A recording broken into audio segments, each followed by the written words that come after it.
Next ਅਸੀਂ discuss ਕਰਨ ਲੱਗੇ ਹਾਂ ਮੋਡ 10 ਕਾਊਂਟਰ। ਮੋਡ 10 ਕਾਊਂਟਰ ਇਸ ਤਰ੍ਹਾਂ ਦਾ ਹੈ ਜਿਹੜਾ 0 ਤੋਂ ਲੈ ਕੇ 9 ਤੱਕ ਕਾਊਂਟ ਕਰੇਗਾ ਤੇ 9 ਤੋਂ ਬਾਅਦ ਵਾਪਸ 0 ਆ ਜਾਏਗਾ।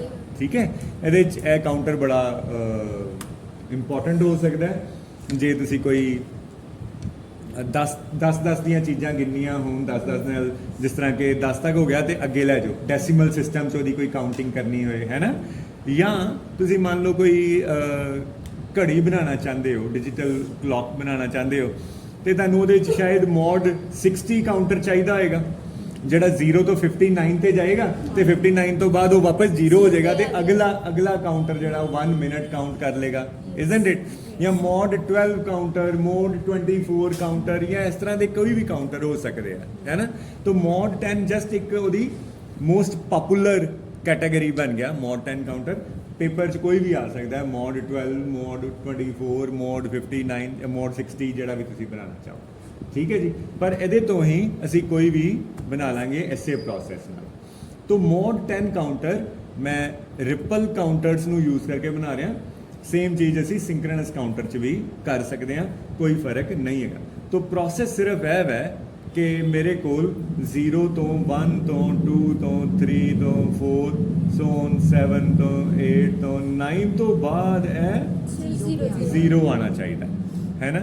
ਤਾਂ ਮੇਰੇ ਕੋਲ ਕੀ ਹੋਣਾ ਚਾਹੀਦਾ? 0 0 0 0 0 0 0 1 0 0 1 0 0 0 1 1 0 1 0 0 0 1 0 1 0 1 1 0 0 1 1 1 1 0 0 0 ਇਹ 8 ਹੋ ਗਿਆ, 1 0 0 1 ਐਂਡ 9 ਹੋ ਗਿਆ।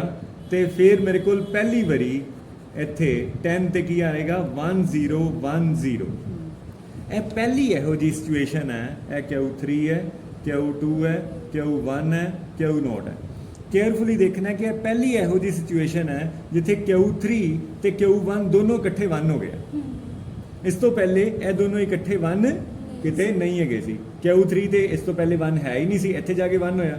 ਪਰ ਜਦੋਂ ਇੱਥੇ 1 ਹੈ, ਇੱਥੇ 1 ਨਹੀਂ ਹੈ, ਇੱਥੇ 1 ਹੈ, ਇੱਥੇ 1 ਨਹੀਂ ਹੈ।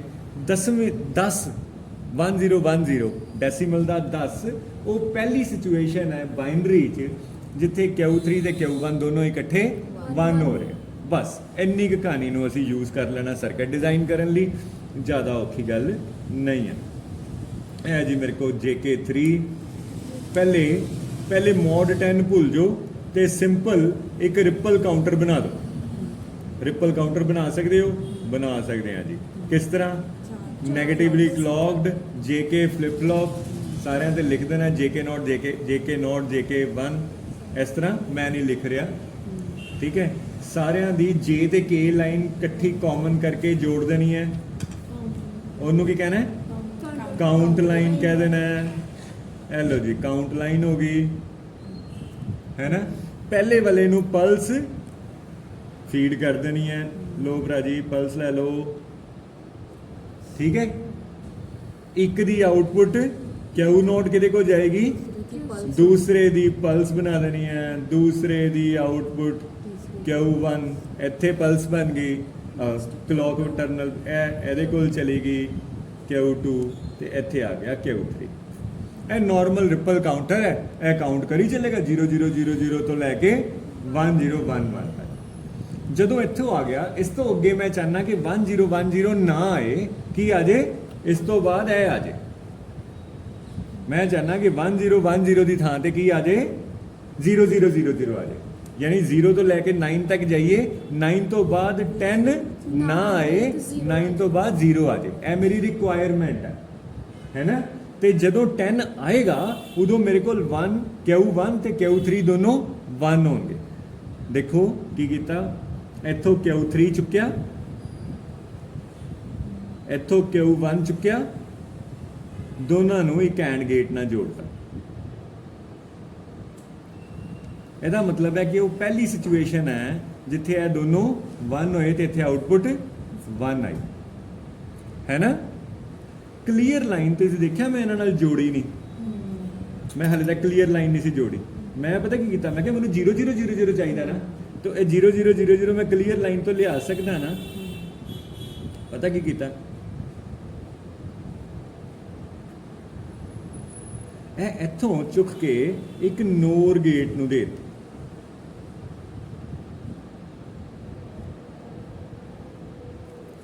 ਹੁਣ ਜਦੋਂ ਹੀ 10 ਆਏਗਾ, ਮੋਮੈਂਟਰੀਲੀ 10 ਜ਼ਰੂਰ ਆਏਗਾ, 10 ਆਉਂਦਿਆਂ ਹੀ Q3 1 ਹੋ ਜਾਏਗਾ ਤੇ Q1 ਵੀ 1 ਹੋ ਜਾਏਗਾ। ਜਦੋਂ ਹੀ ਇਹ ਦੋਨੋਂ 1 ਹੋਣਗੇ ਇੱਥੇ 1 ਆ ਜਾਏਗਾ। ਜਦੋਂ ਹੀ ਇੱਥੇ 1 ਆਏਗਾ, ਨੋਰ ਗੇਟ ਨੂੰ ਇੱਕ ਵੀ 1 ਮਿਲ ਜੇ ਉਹਦੀ ਆਊਟਪੁੱਟ 0 ਹੋ ਜਾਂਦੀ ਹੈ। ਤੇ ਇਹ 0 ਕਿਹਦੇ ਨਾਲ ਜੁੜੀ ਹੋਈ ਹੈ? ਕਲੀਅਰ ਲਾਈਨ ਨਾਲ ਜੁੜੀ ਹੈ। ਕਲੀਅਰ ਲਾਈਨ ਨੂੰ 0 ਮਿਲਦਿਆਂ ਹੀ ਉਹਨੇ ਨਾਲ ਹੀ ਕੀ ਕਰ ਦੇਣਾ? 0 0 0 0 ਕਰ। ਪਰ ਉਹ ਜਿਹੜਾ 10 ਹੈ ਉਹ ਬਹੁਤ ਹੀ ਥੋੜੇ ਟਾਈਮ ਲਈ ਮੋਮੈਂਟਰੀਲੀ ਆਏਗਾ, ਉਹ ਪਤਾ ਨਹੀਂ ਚੱਲੇਗਾ। ਪਤਾ ਕੀ ਲੱਗੇਗਾ? 1 0 1 0 0 1 यानी 9 ਤੋਂ ਬਾਅਦ ਬਹੁਤ ਛੋਟੇ ਟਾਈਮ ਲਈ 10 ਆਉਂਦਿਆਂ ਹੀ 0 0 0 0 ਹੋ ਗਿਆ। ਤਾਂ ਪ੍ਰੈਕਟੀਕਲੀ 9 ਤੋਂ ਬਾਅਦ 0 ਆ ਜਾਣਾ। Do you get that? ਇੰਨੀ ਕੁ ਚੀਜ਼ ਕੀਤੀ ਹੈ। ਹੁਣ ਤੁਸੀਂ ਇਹ ਸਿਚੁਏਸ਼ਨ, ਮੈਂ ਕਹਾਂ ਨਹੀਂ ਮੈਨੂੰ ਮੋਡ 12 ਕਾਊਂਟਰ ਚਾਹੀਦਾ, ਮੋਡ 12 ਚਾਹੀਦਾ। ਤੁਸੀਂ ਕਹੋਗੇ ਸਰ 12 ਲਿਖੀਦਾ ਕਿਸ ਤਰ੍ਹਾਂ? 1 1 0 0। ਤਾਂ ਮੈਂ ਜਿਹੜਾ Q3 ਤੇ Q1 ਨਾਲ ਐਂਡ ਗੇਟ ਜੋੜਿਆ, ਤੁਸੀਂ ਕਿਹਦੇ ਨਾਲ ਜੋੜ ਦੋਗੇ? Q3 ਤੇ Q2 ਨਾਲ ਜੋੜ ਦੋਗੇ। ਮੈਨੂੰ ਮੋਡ 13 ਚਾਹੀਦਾ। ਮੋਡ 13 ਹੁੰਦਾ 1 1 0 1, ਤੇ ਤੁਸੀਂ ਇਹਨਾਂ ਤਿੰਨਾਂ ਨਾਲ ਜੋੜ ਕੇ ਐਂਡ ਗੇਟ ਲਾ ਦੋਗੇ। ਨਹੀਂ, ਮੈਨੂੰ ਤੇ ਸਰ ਮੋਡ 24 ਚਾਹੀਦਾ। 24 ਲਿਖੀਦਾ ਜੀ 5 ਬਿਟ ਚ 1 1 0 0 0। ਤਾਂ ਪਹਿਲੀ ਤੇ ਗੱਲ 5 ਫਲਿਪ ਫਲੌਪ ਲਾਣੇ ਪੈਣਗੇ ਤੇ ਇਹ ਹੋ ਜਾਏਗਾ Q0 Q1 Q2 Q3 Q4। तो Q4 ਤੇ Q3 ਐਂਡ ਗੇਟ ਨਾਲ ਜੋੜ ਦਾਂਗੇ, ਜਿਹੜਾ ਮਰਜ਼ੀ ਬਣਾ ਲਓ। ਮੋਡ 60 ਹੈ ਤੇ 60 ਨੂੰ ਫਲਿਪ ਫਲੌਪ ਦੇਖ ਲਓ ਕਿ ਤੁਹਾਨੂੰ 6 ਫਲਿਪ ਫਲੌਪ ਚਾਹੀਦੇ ਹੋਣਗੇ। 6 ਫਲਿਪ ਫਲੌਪ ਚ ਤੁਸੀਂ ਬਾਈਨਰੀ ਚ ਦੇਖ ਲਓਗੇ ਕਿ 60 ਨੂੰ ਬਾਈਨਰੀ ਚ ਕਿੰਜ ਲਿਖੀਦਾ ਹੈ। ਉਹ ਜਿਹੜੇ 1 ਆਣਗੇ ਉਹਨਾਂ ਦੀ ਆਊਟਪੁੱਟ ਚੁੱਕ ਕੇ ਐਂਡ ਗੇਟ ਨਾਲ ਜੋੜ ਦਾਂਗੇ, ਜਿਹੜਾ ਮਰਜ਼ੀ ਬਣਾਈ ਜਾਓ। ਸਮਝ ਆ ਗਈ ਗੱਲ? ਪਰ ਹੱਲੇ ਵੀ ਸਰਕਟ ਕੰਪਲੀਟ ਨਹੀਂ ਆਇਆ, ਕਿਉਂਕਿ ਨੋਰ ਗੇਟ ਨਾਲ ਮੈਂ ਇੱਕ ਲਾਈਨ ਜੋੜੀ ਸੀ, ਦੂਜੀ ਨਹੀਂ ਮੈਂ ਜੋੜੀ। ਇੱਕ ਤੇ ਇਹ ਹੈ ਕਿ ਕਾਊਂਟ ਕਰਦੇ ਕਰਦੇ 0 0 0 0 ਤੋਂ ਇਹ ਜਦੋਂ 1 0 0 1 ਤੇ ਜਾਏਗਾ ਤੇ ਇੱਥੇ 1 ਆ ਜਾਣਾ ਹੈ ਤੇ ਇਹਨੇ ਦੁਬਾਰਾ ਉਹਨੂੰ 0 0 0 0 ਤੇ ਲੈਣਾ। ਲੇਕਿਨ ਕਿਤੇ ਇਨ ਬਿਟਵੀਨ ਵੀ ਮੈਂ ਕਾਊਂਟਿੰਗ ਸ਼ੁਰੂ ਤੋਂ ਸ਼ੁਰੂ ਕਰਨਾ ਚਾਹੁੰਦਾ ਹਾਂ ਤਾਂ ਮੈਂ ਇੱਕ ਟਰਮੀਨਲ ਹੋਰ ਐਕਸਟਰਾ ਨਾਲ ਦਿੱਤਾ ਹੋਇਆ CLR। ਮੈਂ ਇਹਨੂੰ 1 ਦੇ ਦਾਂ ਤੇ ਤਾਂ ਵੀ ਮੈਂ ਕਾਊਂਟਿੰਗ ਕਿਤੇ ਵੀ ਦੁਬਾਰਾ ਸ਼ੁਰੂ ਤੋਂ ਸ਼ੁਰੂ ਕਰ ਸਕਦਾ। ਮੇਰੀ ਗੱਲ ਸਮਝ ਆ ਗਈ?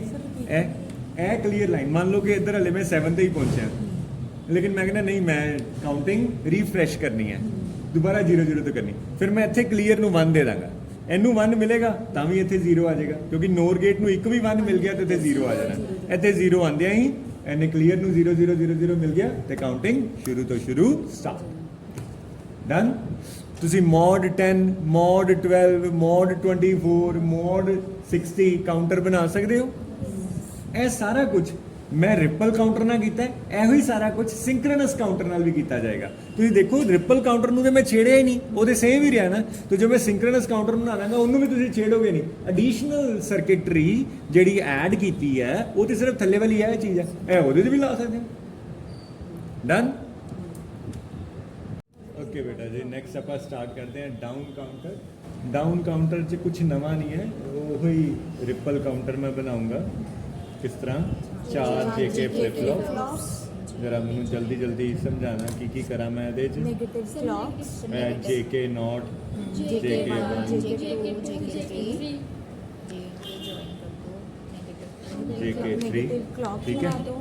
तो ਇਹਨਾਂ ਦੇ J ਤੇ K ਟਰਮੀਨਲ ਕਾਮਨ ਕਰਕੇ ਉਹਨੂੰ ਕਾਹਦੇ ਨਾਲ ਜੋੜਦਾ? ਉਹਨਾਂ ਨੂੰ ਕਾਊਂਟ ਲਾਈਨ ਨਾਲ ਜੋੜ ਦਿੰਦੇ। ਠੀਕ ਹੋ ਗਿਆ ਜੀ। ਤੇ ਇੱਥੇ ਪਹਿਲੇ ਨੂੰ ਪਲਸ ਦੇ ਰਹਾ, ਇਹਦੀ ਆਊਟਪੁੱਟ Q0 ਹੈ ਨਾ, ਇਹਦੀ ਆਊਟਪੁੱਟ Q1 ਹੈ, Q2 ਤੇ Q3। ਅੱਛਾ ਠੀਕ ਹੋ ਗਿਆ। ਤੇ ਕੀ ਕਰਨਾ ਹੈ, ਇਹਦੀ ਆਊਟਪੁੱਟ ਅਗਲੇ ਦੀ ਪਲਸ ਇੱਥੇ ਅਸਲ 'ਚ ਭਾਵੇਂ ਆਪਾਂ ਸ਼ੋ ਇੱਕ ਕਰਦੇ ਹਾਂ Q0 ਤੇ ਤੁਹਾਨੂੰ ਪਤਾ ਹੈ ਫਲਿਪ ਫਲੌਪ 'ਚ Q0 ਕੰਪਲੀਮੈਂਟ ਵੀ ਹੋਏਗੀ ਨਾ, ਹੈ ਨਾ। ਬਸ ਸ਼ੋ ਨਹੀਂ ਕਰਦੇ ਹੁੰਦੇ, ਜੇ ਸ਼ੋ ਕਰ ਦੋ ਤਾਂ ਵੀ ਕੋਈ ਗੱਲ ਨਹੀਂ। Q1 compliment, Q2 compliment, Q3 compliment. तो ਕੀ ਕਰਨਾ ਹੈ, ਇੱਕ ਦੀ ਆਊਟਪੁੱਟ ਅਗਲੇ ਦੀ ਕਲੌਕ ਬਣਾਉਣੀ ਹੈ। ਓ ਅੱਛਾ ਲੋ ਜੀ, ਇੱਕ ਦੀ ਆਊਟਪੁੱਟ ਅਗਲੇ ਦੀ ਕਲੌਕ ਬਣ ਗਈ ਜੀ। ਇੱਕ ਦੀ ਆਊਟਪੁੱਟ ਅਗਲੇ ਦੀ ਕਲੌਕ ਨਹੀਂ, ਅੱਗੇ ਤੁਸੀਂ ਕਿਹਾ ਸੀ ਇੱਕ ਦੀ ਆਊਟਪੁੱਟ ਅਗਲੇ ਦੀ ਕਲੌਕ, ਮੈਂ ਕਿਹਾ ਇੱਕ ਦੀ ਆਊਟਪੁੱਟ ਅਗਲੇ ਦੀ ਕਲੌਕ ਪਲਸ, ਹੈ ਨਾ। ਇਸ ਵਾਰੀ ਇੱਕ ਦੀ ਆਊਟਪੁੱਟ ਦਾ ਕੰਪਲੀਮੈਂਟ ਅਗਲੇ ਦੀ ਪਲਸ। ਤੇ ਇਹ ਬਣ ਗਿਆ ਤੁਹਾਡੇ ਕੋਲ ਡਾਊਨ ਕਾਊਂਟਰ ਚੈੱਕ ਕਰੋ। ਆ ਦੇਖੋ ਜਦੋਂ ਤੁਸੀਂ Q3 Q2 Q1 Q0 ਤੁਸੀਂ ਇਸ ਤਰ੍ਹਾਂ ਲਿਖਦੇ ਸੀ 0 0 0 0 0 0 0 1 0 0 1 0 0 0 1 1 ਐਂਡ ਸੋ ਔਨ। ਇਹਨਾਂ ਦੇ ਕੰਪਲੀਮੈਂਟ ਚੈੱਕ ਕਰਨਾ ਕੀ ਬਣਨੇ Q3 Q2 Q1 Q0 ਇਹਨਾਂ ਦੇ ਕੰਪਲੀਮੈਂਟ ਚੈੱਕ ਕਰਨਾ ਮੈਂ ਕੀ ਆਏਗਾ 1 1 1 1 1 1 1 0 अच्छा 1 1 0 1 अच्छा ठीक है ਇਹਦਾ 0 0 ਚੈੱਕ ਕਰੋ ਜਰਾ ਇਹ ਕੀ ਹੈ 15 ਇਹ ਕੀ ਹੈ 14 13 12 it is counting downwards complements are counting downwards ਤੇ ਇਹਦੇ ਵਿੱਚ 1 ਤੋਂ 0 ਜਾਣ ਤੇ ਕੋਈ ਚੇਂਜ ਨਹੀਂ ਆ ਰਿਹਾ 네ਗੇਟਿਵ ਪਲਸ ਤੇ ਚੇਂਜ ਨਹੀਂ ਹੈਗਾ ਪੋਜ਼ਿਟਿਵ ਪਲਸ ਤੇ ਚੇਂਜ ਹੈਗਾ ਇਹ 'ਚ ਮੈਂ 네ਗੇਟਿਵਲੀ ਕਲੌਕਡ ਨਹੀਂ ਕੀਤਾ ਤੇ ਕੰਪਲੀਮੈਂਟ ਅਗਲੇ ਦੇ ਇਨਪੁਟ ਨੂੰ ਫੀਡ ਕਰਤਾ ਪਰ ਸਟਾਰਟਿੰਗ ਤੇ ਮੈਨੂੰ 0 0 0 0 ਨਹੀਂ ਚਾਹੀਦਾ ਅਪ ਕਾਊਂਟਰ ਦੀ ਤਰ੍ਹਾਂ ਮੈਨੂੰ ਡਾਊਨ ਕਾਊਂਟਰ ਤੇ ਸ਼ੁਰੂ ਤੇ 1 1 1 1 ਚਾਹੀਦਾ ਲੋ ਜੀ ਫਿਰ ਆਪਾਂ ਇਨਸਟੈਡ ਆਫ ਕਲੀਅਰ ਲਾਈਨ ਮੈਂ ਲਗਾ ਦੇਣਾ ਪ੍ਰੀਸੈਟ ਲਾਈਨ ਕੀ ਲਗਾਤੀ preset line this is again preset bar low active preset this becomes down counter ਔਖਾ ਤਾਂ ਨਹੀਂ ਕੁਛ ਨਵਾਂ ਨਹੀਂ ਹੈ ਸੇਮ ਚੀਜ਼ ਹੈ ਕਲੀਅਰ ਹੈ ਕੋਈ ਡਾਊਟ ਹੈ ਇਹਨੂੰ ਬੰਦ ਕਰੋ we'll be discussing up down counter ਜਿਹਦੇ ਚ ਆਪਸ਼ਨ ਹੋਏ ਕਿ ਅਸੀਂ ਅਪ ਲਾਈਨ ਨੂੰ ਬੰਦ ਕਰੀਏ ਤੇ ਉਹ ਅਪਵਰਡ ਕਾਊਂਟ ਕਰੇ ਤੇ ਡਾਊਨ ਲਾਈਨ ਨੂੰ ਬੰਦ ਕਰੀਏ ਤੇ ਉਹ ਡਾਊਨਵਰਡ ਕਾਊਂਟ ਕਰੇ ਕਨਸੈਪਟ ਸਿਰਫ ਇਹ ਹੈ ਕਿ ਇੱਕ ਜੇਕੇ ਫਲਿਪ ਫਲॉप ਦੀ ਆਊਟਪੁੱਟ ਅਗਲੇ ਦੀ ਕਲੌਕ ਪਲਸ ਬਣਾਣੀ ਹੈ ਕਿ ਇੱਕ ਫਲਿਪ ਫਲॉप ਦੀ ਆਊਟਪੁੱਟ ਦਾ ਕੰਪਲੀਮੈਂਟ ਅਗਲੇ ਦੀ ਪਲਸ ਬਣਾਣੀ ਹੈ ਤੋਂ ਪਹਿਲੇ 4 ਫਲਿਪ ਫਲॉप ਤੇ ਲਾਈਏ ਹਾਂ ਹੈਨਾ ਇਹ ਕੰਮ ਤੇ ਜ਼ਰੂਰੀ ਹੈ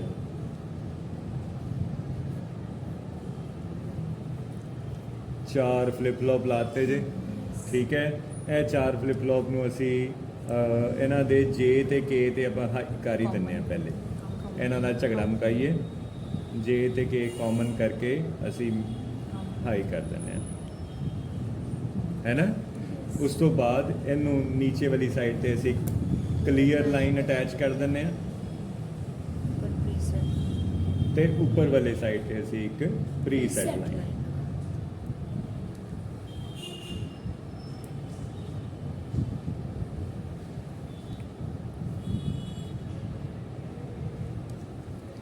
ਦੇਖਣ 'ਚ ਕੰਪਲਿਕੇਟਡ ਲੱਗਦੇ ਹੈ ਨਹੀਂ ਹੈ ਇਹਨੂੰ ਡਾਇਰੈਕਟਲੀ ਤੁਸੀਂ ਕਲੌਕ ਪਲਸ ਫੀਡ ਕਰ ਸਕਦੇ ਹੋ ਠੀਕ ਹੈ ਤੇ ਇਹਦੀ ਆਊਟਪੁੱਟ ਹੈ ਇੱਕ ਮੇਰੇ ਕੋਲ Q0 ਇੱਕ ਆਊਟਪੁੱਟ ਹੈ Q0 ਕੰਪਲੀਮੈਂਟ Q1 ਤੇ Q1 compliment Q2 compliment Q3 compliment ਠੀਕ ਹੈ ਜੀ ਇੱਥੇ ਮੈਂ ਦੋ ਐਂਡ ਗੇਟ ਲਗਾਤੇ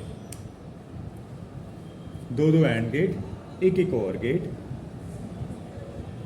ਤੇ ਇਹਦੀ ਪਲਸ ਕੋਲ ਆ ਰਿਹਾ ਇਹਦੀ ਆਊਟਪੁੱਟ ਜਿਹੜੀ ਹੈ ਇਹਦੀ ਕਲੌਕ ਪਲਸ ਨੂੰ ਦੇ ਦੇ ਹੈ ਨਾ ਤੋ ਇੱਕ ਲਾਈਨ ਇੱਥੇ 2 ਲਾਈਨਾਂ ਡਰਾ ਕਰਾਂਗਾ ਇੱਕ ਲਾਈਨ ਇਹਨੂੰ ਯੂਜ਼ ਕਰ ਲੈਂਦੇ ਆ ਇਹ ਮੰਨ ਲਓ ਮੇਰੇ ਕੋਲ ਹੈਗੀ ਡਾਊਨ ਲਾਈਨ ਤੇ ਇੱਕ ਲਾਈਨ ਹੈਗੀ ਮੇਰੇ ਕੋਲ ਅਪ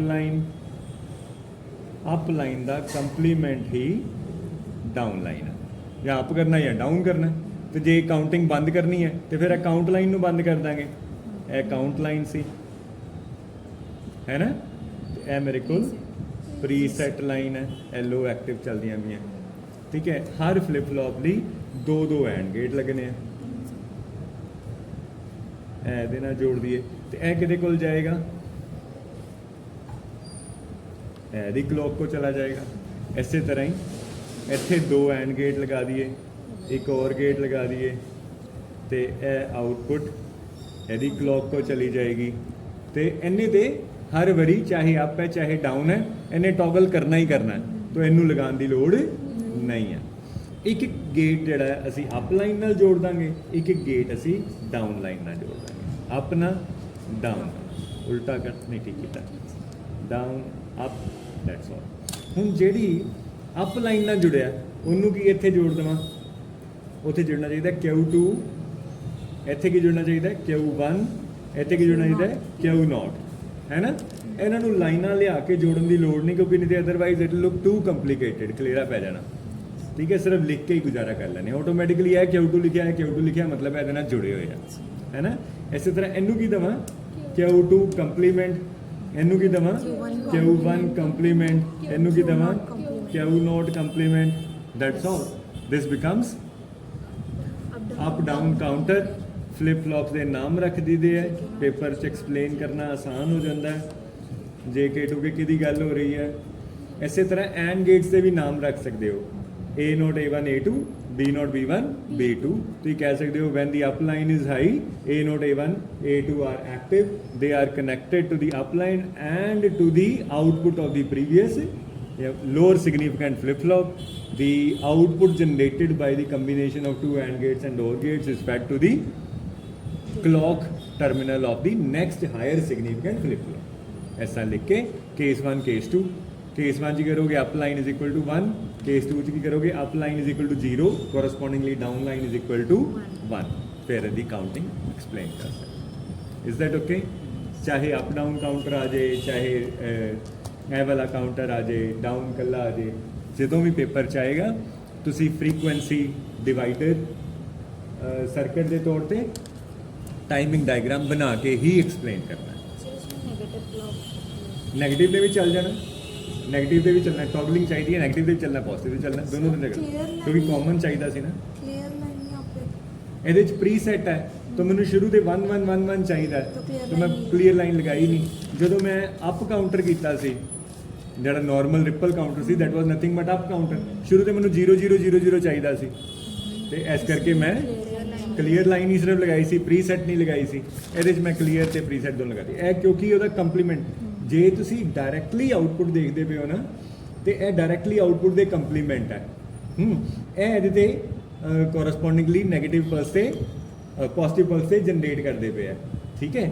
ਲੇਕਿਨ ਨੈਗੇਟਿਵ ਪਲਸ ਤੇ ਵੀ ਇਹਨਾਂ ਨੇ ਕੰਮ ਉਸੇ ਤਰ੍ਹਾਂ ਹੀ ਕਰੀ ਜਾਣਾ, ਕੋਈ ਫਰਕ ਨਹੀਂ ਪੈ ਰਿਹਾ, ਕਿਉਂਕਿ ਮੈਂ ਡਾਇਰੈਕਟ ਇਹਨੂੰ ਕਲੌਕ ਨਹੀਂ ਦਿੱਤੀ, ਮੈਂ ਉਹਦਾ ਕੰਪਲੀਮੈਂਟ ਹੀ ਉਹਨੂੰ ਫੀਡ ਕਰਦਾ, ਤਾਂ they will work equally good. ਠੀਕ ਹੈ, ਹੁਣ ਕਿਉਂਕਿ ਮੈਂ ਅਪ ਡਾਊਨ ਦੋਨੋਂ ਆਪਸ਼ਨ ਚਾਹੀਦੇ ਤੇ ਮੈਂ ਨੈਗੇਟਿਵ ਕਲੌਕ ਬਣਾਈ। ਇਹ ਸਿਰਫ ਇੱਥੇ ਲੱਗਦਾ ਪਿਆ ਕਿ ਇਹ ਪੋਜ਼ਿਟਿਵ ਤੇ ਕੰਮ ਕਰਦਾ। Is that okay? Next last counter which we are discussing today is synchronous counter। synchronous counter ਚ ਮੇਨ ਚੀਜ਼ ਹੈ ਕਿ ਪਲਸ ਸਾਰੇ ਫਲਿਪ ਫਲॉप ਨੂੰ ਸਾਈਮਲਟੇਨੀਅਸਲੀ ਫੀਡ ਕਰਨੀ ਹੈ। ਇਸ ਕਰਕੇ ਸਾਰਿਆਂ ਨੇ ਇਕੱਠੇ ਕੰਮ ਕਰਨਾ ਹੈ। ਜੇ ਇੱਕ ਫਲਿਪ ਫਲॉप 50 ਮਾਈਕਰੋਸੈਕਿੰਡ ਲੈ ਰਿਹਾ ਤੇ ਭਾਵੇਂ 4 ਬਿਟ ਹੈ, 5 ਬਿਟ ਹੈ, 6 ਬਿਟ ਹੈ, ਸਾਰਿਆਂ ਨੇ ਇਕੱਠੇ ਹੀ ਕੰਮ ਕੀਤਾ, ਸਾਰਿਆਂ ਨੂੰ ਟੋਟਲ ਵੀ 50 ਮਾਈਕਰੋਸੈਕਿੰਡ ਹੀ ਲੱਗੇ, so it becomes faster than asynchronous ਔਰ ਰਿਪਲ ਕਾਊਂਟਰਸ। ਠੀਕ ਹੈ, ਇਹ ਗੱਲ ਸਾਰਿਆਂ ਨੂੰ ਕਲੀਅਰ ਹੋ ਗਈ। ਹੁਣ ਦੇਖੋ ਜੀ, ਮੈਂ ਸਿੰਕਰਨਸ ਕਾਊਂਟਰ ਕਿਸ ਤਰ੍ਹਾਂ ਬਣਾਉਣਾ। ਜਿਸ ਤਰ੍ਹਾਂ ਮੈਂ ਪਹਿਲੇ ਕਿਹਾ ਸੀ ਕਿ ਸਿੱਧਾ ਸਰਕਟ ਨੂੰ ਸਮਝਣਾ ਇੰਪੋਰਟੈਂਟ ਨਹੀਂ ਹੈ, ਤੁਸੀਂ ਪਹਿਲੇ ਇਹ ਦੇਖੋ ਤੁਹਾਨੂੰ ਚਾਹੀਦਾ ਕੀ ਹੈ, ਤੁਹਾਡੀ ਰਿਕੁਆਇਰਮੈਂਟ ਕੀ ਹੈ। ਅਸੀਂ ਬਾਈਨਰੀ ਓਡੋਮੀਟਰ ਦੁਬਾਰਾ ਤੋਂ ਡਰਾ ਕਰਦੇ ਹਾਂ। ਮੈਂ ਇੱਕ ਵਾਰੀ ਪਹਿਲੇ ਬਣਾ ਹੀ ਲਈਏ ਕਿਆ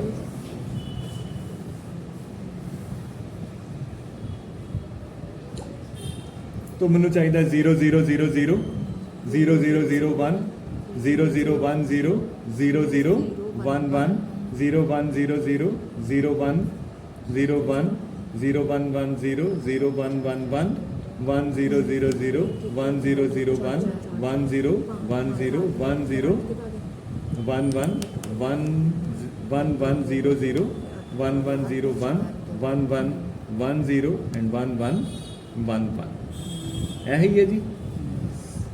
ਠੀਕ ਹੈ, ਪਹਿਲੇ ਮੈਂ ਤੁਹਾਨੂੰ ਰਿਪਲ ਕਾਊਂਟਰ ਬਣਾਉਣ ਲੱਗਿਆ, ਮੈਂ ਕਿਹਾ ਸੀ ਕਿ ਇਹਨੂੰ ਦੇਖਣ ਦਾ ਆਪਣਾ ਪਹਿਲੇ ਪਰਸਪੈਕਟਿਵ ਬਣਾਉਣਾ। ਪਿਛਲੀ ਵਾਰੀ ਮੈਂ ਕਿਹਾ ਕਿ Q0 ਹਰ ਵਾਰੀ ਟੌਗਲ ਕਰਦਾ ਹੈ ਤੇ Q1 ਉਦੋਂ ਟੌਗਲ ਕਰਦਾ ਹੈ ਜਦੋਂ Q0 1 ਤੋਂ 0 ਜਾਂਦਾ ਹੈ। ਜੇ ਉਹ 0 ਤੋਂ 1 ਜਾਂਦਾ ਹੈ ਯਾਨੀ ਕਿ ਪੋਜ਼ਿਟਿਵ ਪਲਸ ਭੇਜਦਾ ਹੈ ਤੇ ਫਿਰ Q1 'ਚ ਚੇਂਜ ਨਹੀਂ ਆਉਂਦਾ। ਜਦੋਂ ਇਹ 1 ਤੋਂ 0 ਜਾਂਦਾ ਹੈ ਨੈਗੇਟਿਵ ਪਲਸ ਭੇਜਦਾ, ਉਦੋਂ ਇਹ ਚੇਂਜ ਕਰਦਾ ਹੈ। ਇਹ ਇੱਕ ਨਜ਼ਰੀਆ ਸੀ ਇਸ ਟੇਬਲ ਨੂੰ ਦੇਖਣ ਦਾ। ਅਸੀਂ ਆਪਣਾ ਪਰਸਪੈਕਟਿਵ, ਆਪਣਾ ਨਜ਼ਰੀਆ, ਆਪਣਾ ਪੁਆਇੰਟ ਆਫ ਵਿਊ ਬਦਲਾਂਗੇ ਐਸੇ ਹੀ ਟੇਬਲ ਨੂੰ ਦੇਖਣ ਦਾ। ਇਹੋ ਹੀ ਰਿਕੁਆਇਰਮੈਂਟ ਹੈ, ਇਹਨੂੰ ਹੀ ਦੇਖਣ ਦਾ ਆਪਣਾ ਨਜ਼ਰੀਆ ਬਦਲਣਾ ਹੈ ਤੇ ਸਰਕਟ ਬਦਲ ਜਾਣਾ। ਦੇਖੋ ਕਿਸ ਤਰ੍ਹਾਂ। ਹੁਣ ਮੈਂ ਤੁਹਾਨੂੰ ਇਹ ਕਰਾਂਨਾ ਕਿ ਜੇ ਇਹ 0 ਹੈ ਨਾ ਫਿਰ ਇਹ ਚੇਂਜ ਨਹੀਂ ਹੁੰਦਾ, ਪਰ ਜੇ ਇਹ 1 ਹੈ ਤੇ ਇਹ ਚੇਂਜ ਹੁੰਦਾ ਹੈ। Just look at it in a different way ਕਿ ਅਗਰ ਇਹ Q0 0 ਹੈ ਤੇ Q1 ਚੇਂਜ ਨਹੀਂ ਹੁੰਦਾ। ਅਗਰ Q0 1 ਹੈ ਤੇ ਇਹ ਚੇਂਜ ਹੋ ਰਿਹਾ, ਅਗਰ ਇਹ 0 ਹੈ ਤੇ ਇਹ ਚੇਂਜ ਨਹੀਂ ਹੋਇਆ, 1 ਤੋਂ 1 ਰਿਹਾ। ਅਗਰ ਇਹ 1 ਹੈ ਤੇ ਇਹ ਚੇਂਜ ਹੋ ਗਿਆ, ਫਿਰ ਦੁਬਾਰਾ 0 ਤੋਂ 1 ਗਿਆ, 0 ਹੈ ਤੇ ਇਹ ਚੇਂਜ ਨਹੀਂ ਹੋਇਆ, ਇਹ 1 ਹੈ ਤੇ ਇਹ ਚੇਂਜ ਹੋ ਗਿਆ। ਵਟ ਅਬਾਊਟ Q2? ਜੇ ਇਹ 0 0 ਹੈ ਤੇ ਇਹ ਚੇਂਜ ਨਹੀਂ ਹੋਇਆ, 0 1 ਹੈ ਤੇ ਇਹ ਚੇਂਜ ਨਹੀਂ ਹੋਇਆ, 1 0 ਹੈ ਤੇ ਇਹ ਚੇਂਜ ਨਹੀਂ ਹੋਇਆ, 1 1 ਹੈ ਤੇ ਇਹ ਚੇਂਜ ਹੋ ਗਿਆ। ਯਾਨੀ ਕਿ Q2 ਉਦੋਂ ਚੇਂਜ ਹੁੰਦਾ ਹੈ ਜਦੋਂ Q0 ਤੇ Q1 ਦੋਨੋਂ ਆਲਰੇਡੀ 1 ਹੈਗੇ ਆ। ਠੀਕ ਹੈ, ਦੁਬਾਰਾ ਦੇਖ ਲਓ, ਇਹ 0 0 ਸੀ ਤੇ ਇਹ 1 ਦਾ 1 ਨਹੀਂ ਰਿਹਾ, ਇਹ 0 1 ਹੈ ਤੇ ਇਹ 1 ਦਾ 1 ਨਹੀਂ ਰਿਹਾ, ਇਹ 1 0 ਹੈ, ਇਹ 1 ਦਾ 1 ਨਹੀਂ ਰਿਹਾ, ਇਹ 1 1 ਹੋਏ ਇਹ ਚੇਂਜ ਹੋ ਗਿਆ। ਯਾਨੀ ਕਿ Q2 ਨੇ ਉਦੋਂ ਟੌਗਲ ਹੋਣਾ ਹੈ ਜਦੋਂ Q0 ਤੇ Q1 ਦੋਨੋਂ 1 ਹੈ, Q1 ਨੇ ਉਦੋਂ ਟੌਗਲ ਹੋਣਾ ਹੈ ਜਦੋਂ Q0 1 ਹੈ, ਤੇ Q3 ਉਦੋਂ ਟੌਗਲ ਹੁੰਦਾ ਹੈ ਜਦੋਂ Q0 Q1 ਤੇ Q0 ਤਿੰਨੋਂ 1 ਹੋ ਗਏ ਹੈ। This is another way to look at the binary odometer. Just look at it in a different way and here is another circuit. Circuit ਅਲੱਗ ਤਿਆਰ ਹੋ ਜਾਣਾ, ਉਹੀ JK flip flop। ऐसे सीधा नहीं कर सकते ਪੈਰਲਲ ਹੁਣ ਮਤਲਬ ਮੈਂ ਪਲਸ ਨਹੀਂ ਬਣਾ ਰਿਹਾ, ਮੈਂ ਦਿਖਾਉਂਦਾ। ਪਹਿਲੇ ਤਾਂ ਇੱਕ ਵਾਰੀ ਸਰਕਟ ਦੇਖੋ, ਸਰਕਟ ਦੇਖੋ ਕੀ ਬਣੇਗਾ। ਇਸ ਵਾਰੀ ਦੇਖੋ ਜੀ ਇਹ ਪੋਜ਼ਿਟਿਵਲੀ ਕਲੌਕਡ ਹੈ ਤੇ ਮੈਂ ਕਲੌਕ ਸਾਰਿਆਂ ਨੂੰ ਕਾਮਨ ਦੇ ਦਿੱਤੀ ਜੇ, JK ਫਲਿਪ ਫਲੌਪ ਹੋ ਗਏ ਜੇ ਤੇ ਕਲੌਕ ਸਾਰਿਆਂ ਨੂੰ ਪੈਰਲਲ ਚਲੀ ਗਈ ਹੈ। तो क्लॉक सारे इकट्ठी जा रही है, मतलब काम फास्ट होएगा ना। किहड़े फ्लिप फ्लॉप है? JK3 JK2 JK1 ਤੇ JK0। ठीक है, वो ਜਿਹੜੀ ਕਾਊਂਟ ਲਾਈਨ ਸਾਰਿਆਂ ਨਾਲ ਜੋੜੀ ਸੀ ਨਾ ਪਹਿਲੇ, ਉਹ ਸਿਰਫ ਇਹਦੇ ਨਾਲ ਜੋੜੀ ਜੇ ਪਹਿਲੇ ਨੂੰ ਹੀ। ਇਹਨੂੰ ਪਲਸ ਮਿਲੇਗੀ, ਇਹ ਟੌਗਲ ਕਰੇਗਾ, ਇਹ Q0 ਇਹਨੇ ਜਨਰੇਟ ਕੀਤੀ, ਪਰ ਇਹਦੀ ਆਊਟਪੁੱਟ ਇਹਦੀ JK ਬਣਾਤੀ। ਹੁਣ ਅਗਰ ਇਹ 0 ਆਊਟਪੁੱਟ ਹੈ, ਇਹਦੀ 0 ਹੈ ਤੇ ਇਹਦੇ JK ਨੂੰ 0 0 ਮਿਲ ਜਾਣਾ, 0 0 ਇਹਦੀ ਨੋ ਚੇਂਜ ਕੰਡੀਸ਼ਨ ਹੈ ਤੇ ਇਹ ਟੌਗਲ ਨਹੀਂ ਕਰੇਗਾ। ਲੇਕਿਨ ਅਗਰ ਇੱਥੇ Q0 ਪ੍ਰੀਵੀਅਸ ਪਲਸ 'ਚ 1 ਹੋ ਚੁੱਕਾ ਹੋਇਆ, ਅਗਰ ਇੱਥੇ 1 ਹੋ ਚੁੱਕਾ ਹੋਇਆ ਤੇ ਇਹਨੂੰ 1 1 ਮਿਲਦਾ ਪਿਆ, ਜਦੋਂ ਪਲਸ ਆਏਗੀ ਤੇ ਇਹ ਟੌਗਲ ਕਰੇਗਾ। ਠੀਕ ਹੈ, ਇਹਦੀ ਆਊਟਪੁੱਟ ਇਹਦੇ JK ਕਿਹਦੇ ਨਾਲ ਜੋੜਾਂ, ਇਹਦਾ JK ਕਿਹਦੇ ਨਾਲ ਜੋੜਾਂ? ਮੈਂ ਕਿਹਾ ਯਾਰ ਮੈਨੂੰ ਇੱਥੇ Q1 ਵੀ 1 ਚਾਹੀਦਾ ਹੈ ਤੇ Q0 ਵੀ 1 ਚਾਹੀਦਾ। ਨੋ ਪ੍ਰੋਬਲਮ, ਐਂਡ ਗੇਟ ਲਾ ਲਓ। ਇਹ ਆਊਟਪੁੱਟ ਚੁੱਕੋ, Q1 ਇਹਨੂੰ ਫੀਡ ਕਰੋ, ਇਧਰੋਂ Q0 ਇਹਨੂੰ ਫੀਡ ਕਰ ਦਿਓ। ਜਦੋਂ Q0 ਤੇ Q1 ਦੋਨੋਂ 1 ਹੋਣਗੇ ਤਾਂ ਹੀ ਇੱਥੇ 1 ਆਏਗਾ ਤੇ ਇਹਨੂੰ 1 ਮਿਲੇਗਾ, ਇਹਨੂੰ 1 ਮਿਲੇਗਾ ਤੇ ਇਹ ਟੌਗਲ ਕੰਡੀਸ਼ਨ ਲਈ ਤਿਆਰ ਹੋਏਗਾ। ਜਦੋਂ ਪ੍ਰੀਵੀਅਸ ਪਲਸ ਤੇ ਇਹ ਦੋਨੋਂ 1 1 ਜਨਰੇਟ ਕਰ ਚੁੱਕੇ ਹੋਏ ਆ, ਇੱਥੇ ਵੀ 1 ਹੈਗਾ, ਇੱਥੇ ਵੀ 1 ਹੈਗਾ, ਤਾਂ ਹੀ ਇੱਥੇ 1 ਇਹਨੂੰ ਮਿਲਦਾ ਪਿਆ। ਹੁਣ ਅਗਲੀ ਪਲਸ ਆਣੀ ਹੈ ਤੇ ਇਹਨੇ ਟੌਗਲ ਕਰਨਾ ਹੈ। ਜੇ ਇਹਨਾਂ 'ਚੋਂ ਇੱਕ ਵੀ 0 ਹੋ ਗਿਆ ਸੀ ਤੇ ਇੱਥੇ 0 ਆ ਜਾਣਾ, ਜੇ ਤੇ 0 ਹੈ ਤੇ ਇਹਦੀ ਨੋ ਚੇਂਜ ਹੋ ਜਾਣੀ, ਇਹਨੇ ਟੌਗਲ ਨਹੀਂ ਕਰਨਾ। ਇਹਨੂੰ ਕੀ ਚਾਹੀਦਾ? ਇਹਦੇ JK ਨੂੰ ਕੀ ਚਾਹੀਦਾ? ਇਹਦੇ ਤਿੰਨੋਂ 1 ਹੋਣ, ਤਿੰਨੋਂ 1 ਹੋਣ ਮਤਲਬ ਤਿੰਨਾਂ ਨੂੰ ਮਲਟੀਪਲਾਈ ਕਰਦਾ ਨਾ, ਤਿੰਨਾਂ ਨੂੰ ਮਲਟੀਪਲਾਈ ਹੈ, 2 ਤੇ ਮਲਟੀਪਲਾਈ ਹੋਏ ਹੀ ਹੋਏ ਆ। ਇੱਥੇ ਮੇਰੇ ਕੋਲ ਕੀ ਕਰ Q0 ਤੇ Q1, ਇੱਥੋਂ ਕੀ ਆਇਆ Q2, ਚੱਲ ਵੀ Q2 ਤੂੰ ਇੱਥੇ ਆ ਜਾ ਤੇ Q ਇੱਥੋਂ ਚੁੱਕ ਕੇ ਲੈ ਤੂੰ ਇੱਥੇ ਚੱਲ ਜਾ। ਤਿੰਨਾਂ ਦੀ ਲੋੜ ਹੀ ਨਹੀਂ ਨਾ, 2 ਤੇ ਮਲਟੀਪਲਾਈ ਕਰ ਹੀ ਦਿੱਤੇ ਆ। ਇੱਥੇ 1 ਤਾਂ ਹੀ ਹੈ ਨਾ ਜੇ ਉਹ ਦੋਨੋਂ 1 ਹੈ ਤੇ ਤੀਸਰਾ 1 ਇੱਥੋਂ ਆ ਜਾਏਗਾ ਤੇ ਇੱਥੇ ਤਿੰਨੋਂ 1 ਹੋਣਗੇ ਤੇ ਇੱਥੇ 1 ਪਹੁੰਚੇਗਾ, ਇੱਥੇ 1 ਪਹੁੰਚੇਗਾ ਤੇ ਟੌਗਲ ਕੰਡੀਸ਼ਨ ਲਈ ਹੈ। ਲੋ ਜੀ, ਦਿਸ ਇਜ਼ ਸਿੰਕਰਨਸ ਕਾਊਂਟਰ। ਓ ਕਲੀਅਰ ਲਾਈਨ ਜੋੜ ਦੋ ਕਲੀਅਰ ਲਾਈਨ ਵੀ ਜੋੜ ਦੋ। ਲੋ ਜੀ, ਲੋ ਹੈ, this becomes synchronous counter.